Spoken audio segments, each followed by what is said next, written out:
சூப்பரான egg French fry பார்க்க போகிறோம். அது எப்படி செய்கிறேன்னு சொல்கிறேன், வாங்க வீடியோக்குள்ளே போகலாம். ஃபஸ்ட்டு ஒரு 4 பொட்டேட்டோ நான் எடுத்திருக்கேன்.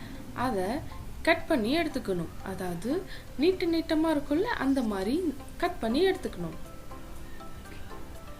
கட் பண்ணதுக்கப்புறம் அதை ஒரு காட்டன் கிளாத்தில் வச்சு நல்லா உலர வச்சுக்கணும்.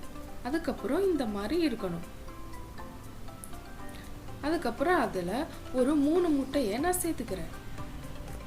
அதோட கொஞ்சம் இஞ்சி பூண்டு பேஸ்ட்டு சேர்த்துக்கணும். அப்புறம் சில்லி பவுடர், அப்புறம் கரம் மசாலா,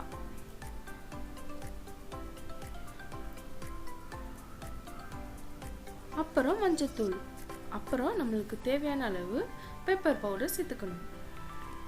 அதை நல்லா மிக்ஸ் பண்ணிக்கோங்க. மிக்ஸ் பண்ணதுக்கப்புறம் தேவையான அளவு சால்ட் சேர்த்துக்கணும். சேர்த்துட்டு நல்லா மிக்ஸ் பண்ணிவிட்டு அப்புறம் மைதாவும் கார்ன்ஃப்ளவரும் நான் ஆட் பண்ணிக்கிறேன். அதை நல்லா மிக்ஸ் பண்ணிக்கோங்க. இந்த மாதிரி இருக்கணும். அப்புறம் ஒரு தவால ஆயில் ஹீட் பண்ணிட்டு அதை ஒவ்வொன்றா போட்டு ஃப்ரை பண்ணி எடுத்துக்கோங்க. அது நல்ல கோல்டன் ப்ரௌன் கலர் வர வரைக்கும் நல்லா ஃப்ரை பண்ணணும். மீடியம் ஃப்ளேம்லேயே வச்சுக்கோங்க. பார்த்தீங்களா எவ்வளோ சூப்பராக வந்திருக்குன்னு.